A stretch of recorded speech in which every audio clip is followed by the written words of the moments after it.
एक बात अपने जीवन में सदा उतार कर, घर में अगर तुलसी का क्यारा है तो तुलसी महारानी हमें ये बता देती है कि हमारे घर में सुख आने वाला है कि दुख आने वाला। जैसे शनि अपना प्रकोप दे रहा है या शनि उतर रहा है, ये किसी से पूछने की जरूरत नहीं पड़ती, अपने आप मालूम पड़ जाता। कैसे? शनि कथा अगर आपने सुनी हो तो उसमें व्याख्यान आता है शनि कथा में, पांव की चप्पल बार बार टूट रही हो, कमर से नीचे जो वस्त्र पहने हो वो फट रहे हो, कहीं पजामा है, धोती है, आदि वस्त्र हैं, कपड़े हैं, वो अपने आप फट। आज के जमाने में तो फटे फटाए पहनते हैं लोग, फैशन। उसकी गारंटी नहीं है, उसका हम वर्णन नहीं कर रहा। हम जब पहनते हम समझ जाते हैं इसको शनि तो ऑलरेडी लगा ही हुआ।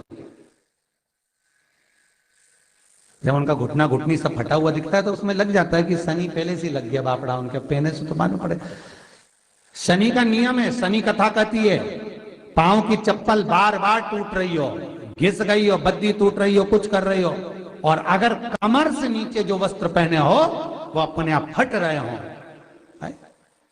समझ लेना कि शनि पांव से प्रवेश कर रहा, मतलब अपनी प्रखरता शनि दिखा रहा। किसी मंदिर में गए महाराज और वहां जाने पर चप्पल चली गई तो समझ लेना शनि की कुदृष्टि अब पड़ना बंद होना चालू हो गया। कितना सुंदर कहा है महाराज। जूता चप्पल आज के जमाने में तो फैशन हो गई साहब, घर की चप्पल अलग होती है, बाहर की चप्पल अलग होती है। लोग घर में चप्पल किचन तक में पहन के जाते हैं। अरे पानी ले जाओ सियोर से, रसोई घर में लोग चप्पल पहन कर जाते हैं, जहां भगवान का प्रसाद बन रहा है, जहां अन्नपूर्णा निवास कर रही है, और पूछो तो किचन की चप्पल है तो माथे पे रख लो। तुम अपनी माँ को जरूर देखना है एक बार, वो बूढ़ी माँ कितनी बार किचन में चप्पल पहन कर गई, मुझे जरूर फोन कर कर बताना। बूढ़ी माँ रसोई घर में आज भी बिना चप्पल के जाती है, और बहुओं की कहीं एड़ी नहीं फट जाए, ठंड नहीं बैठ जाए, इसलिए ये रसोई घर तक में चप्पल पहन कर जाती है। सूर्य नारायण की कथा पढ़ना, शनि महाराज की कथा पढ़ना, और गरुड़ पुराण की कथा पढ़ना। जिन जिन कथाओं का हम व्याख्यान कर रहे हैं उसको पढ़ना जरूर हो। क्या लिखा है? घर के अंदर जब चप्पल जाती है, रोग, बीमारी, कष्ट, तकलीफ चालू हो जाती है। तुमने चप्पल क्यों पहनी? ठंड नहीं बैठ जाए, रोग नहीं बैठ जाए। घर के अंदर उतना बढ़ गया, एक कालीन बिछा दो, एक दरी बिछा दो, मोटा आसन बिछा दो, जिस पर तुम चल लो। जरूरी है कि कई कई लोगों को तो हमने ये भी देखा कि कालीन पर भी चप्पल पहन के चलते, और ब्राह्मणों को भोजन परोस रहा है, गुरुजन को भोजन परोस रहा है, ठाकुर जी की थाली बना रहा है, ठाकुर जी का थाल लगा रहा है, तो भी चप्पल है पांव में। तेरा क्या होगा रे कालिया, क्या होगा? विचार तो करो। देह पड़ी रे जाए यहीं पर, फिर कुंडल और नगीना, क्या हरि नाम नहीं तो जीना। अभी भी सुधर जाओ रे, अभी भी सुधर जाओ, नहीं सुधरो तो सिधर जाओ रे, या तो सुधरो नहीं तो सिद्धरो, थोड़ा सुधरो।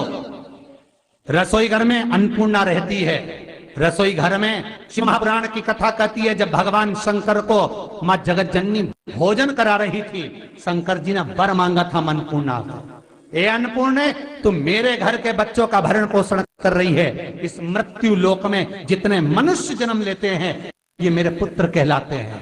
तो अन्नपूर्णा ने कहा, चिंता मत करना भोलेनाथ, जिस जगह पर एक स्त्री, बेटी, कन्या या घर की बहू या बूढ़ी मां भोजन बनाएगी, उस जगह पर मैं अन्नपूर्णा उसके शरीर में प्रवेश करूंगी। और वो रसोई घर नहीं होगा, वो मेरा और तुम्हारा मंदिर कहलाएगा। अब मंदिर में चप्पल पहनकर भोजन का निर्माण करना ये श्रेष्ठता है। एक आसन पटक लो आप रसोई घर के अंदर, जिस आसन पे खड़े होकर आप भोजन बना लो, मोटा सा आसन रख लो, चप्पल की जरूरत ही नहीं। श्रीमद् भागवत कथा कर रही है, तुलसी का मात्र तो शनि अपनी दृष्टि बता देता है। शास्त्र कहता है जब घर के अंदर प्रवेश करने के, जब आप घर में प्रवेश करें तो कोने में चप्पल को उतार दें। बाहर जगह नहीं है तो घर के अंदर प्रवेश कर लेफ्ट में चप्पल को उतार दें, और 7 या 3 कदम के अंदर चप्पल उतर जाना चाहिए घर के अंदर भी। और उसके बाद अगर चप्पल अंदर प्रवेश कर रही है तो राहु केतु शनि के साथ प्रवेश करते हैं, जिसके घर में बीमारी कभी पीछा नहीं छोड़ती। शनि कथा, सूर्य की कथा का स्मरण करिए, आपको मालूम है, पहचान हो जाता है। महाराज तुलसी बता देती है कि आपके घर की दशा क्या है। बार बार जल डालने के बाद भी तुलसी सूख रही है, बार बार आप पूजन कर रहे हैं, पाठ कर रहे हैं, तो भी तुलसी के दल सूख रहे हैं। तुलसी बता देगी कि तुम्हारे घर में तकलीफ आने वाली है, कष्ट आने वाला है, सूख रही है। किसी ने जरूर कुछ ना कुछ ऐसा है कि इसमें घर में तकलीफ आएगी, तुमने लगाया फिर सूखी, फिर लगाया फिर। तुलसा महारानी बता देती है कि कष्ट है। और जिस गमले की तुलसा घेर घमोर हो, फलित तो हो, आनंद में हो, तो उस घर में फिर दुख नहीं आता, समृद्धि खुद बढ़ती चली। जिन शंकर भगवान को आप जल चढ़ाते हो, जिन ठाकुर जी से आप लाड लड़ाते हो, जिन भगवान कृष्ण का आप स्मरण करते हो, राधा रानी का आप नाम जाप करते हो, जिस परमात्मा का आप भजन कर रहे हो, कीर्तन कर रहे हो, नाम जाप कर रहे हो, नाम स्मरण कर रहे हो, उससे तुम्हारा एक संबंध होना चाहिए, एक रिश्तेदारी होना चाहिए। और उससे जब तुम्हारा कोई संबंध रहेगा, उससे जब तुम्हारी कोई रिश्तेदारी रहेगी, तो उस रिश्तेदारी में जैसे ही आपके प्राण छूटे, और छूटते से ही आप जब गए, तो जाते ही आप कहोगे कि कृष्ण से मेरा ये संबंध है, वो मेरा पुत्र, वो मेरा भाई, वो मेरा बेटा, वो मेरा सगा, वो मेरा रिश्तेदार, वो मेरा कुटुंबी, वो मेरा पुत्र। जब कहोगे तो तुरंत प्रवेश हो जाए। महाराज भगवान से संबंध होना चाहिए। कई लोग भगवान को सवेरे से रिझाने बैठते हैं तो भगवान को बनी बनाई बात कहते हैं, ये पाठ कर लो, ये पाठ कर लो, ये पाठ कर लो, ये स्तुति कर लो, सारा बना बनाया। तुमने अपने दिल से कौन सी स्तुति गाई? तुमने अपने दिल से कौन सा भगवान को निवेदन करा, कौन सा नमन करा? बस सवेरे उठना है, नहाना है, भगवान के सामने जाना है, भगवान को नहलाना है, कपड़े पहनाना है, अगरबत्ती लगाना है, थोड़ा सा शक्कर का भोग लगाना।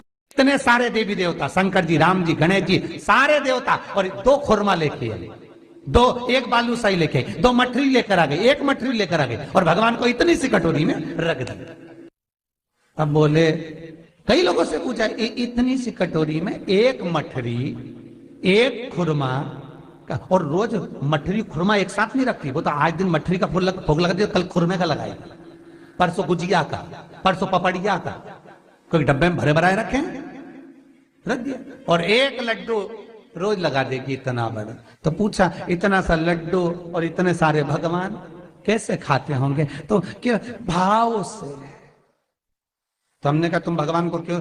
बहुत दुख है गुरु जी, बहुत।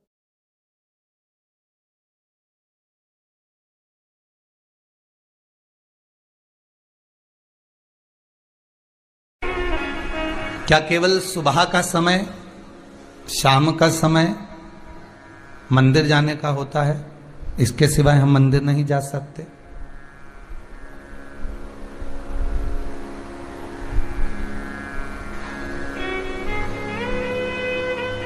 तो एक निवेदन आप सबसे कहूंगा, पहले तो मंदिर बताओ, कि किस मंदिर में जाने की बात कर रहे हो।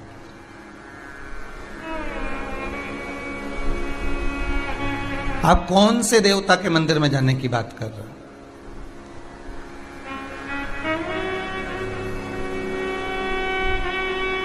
आप अगर राजा राम जी के मंदिर में जाने की बात कर रहे हो तो समय पर सुबह जाओ, शाम को जाओ, ठीक है। आप अगर भगवान कृष्ण के मंदिर में जाने की बात कर रहे हो तो सुबह जाओ, शाम को जाओ, जो समय लिखा है उस समय पहुंचो।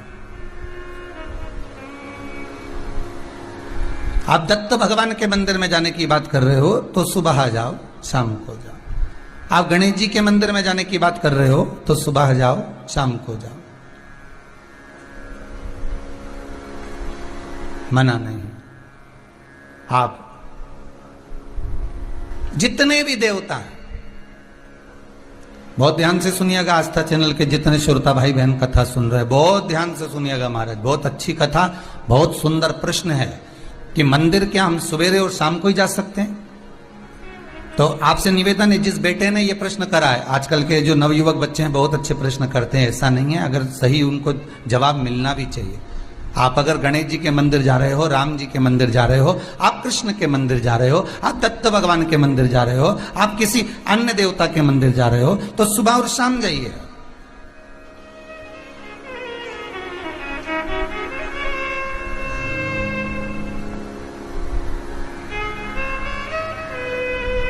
पर यदि आप शंकर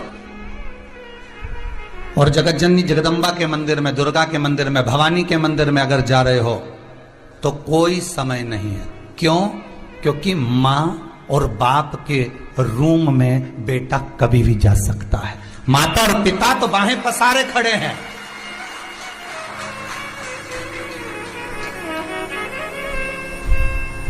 मेरे राम अयोध्या के राजा हैं। मेरे राम वन में विचरण भी करे हैं 14 वर्ष, पर मेरे राम अयोध्या के राजा बनकर बैठे हैं। तो राजसभा में एक समय की सीमा होती है कि राजा कब बैठेंगे और राजा से कब मिलना है। मेरे भगवान द्वारका के राजा हैं कृष्ण, ब्रज के राजा हैं मेरे बिहारी जी, मेरे राधा रमन लाल जी। एक समय सीमा है कि भगवान कब मिलेंगे, राजपाट में कब प्राप्त होंगे। दत्त भगवान गुरु हैं, साधक हैं, उपासक हैं। एक गुरु के पास, एक साधक के पास, एक उपासक के पास में समय देखकर जाना पड़ता कि कहीं वो तब साधना में तो नहीं लगे हैं।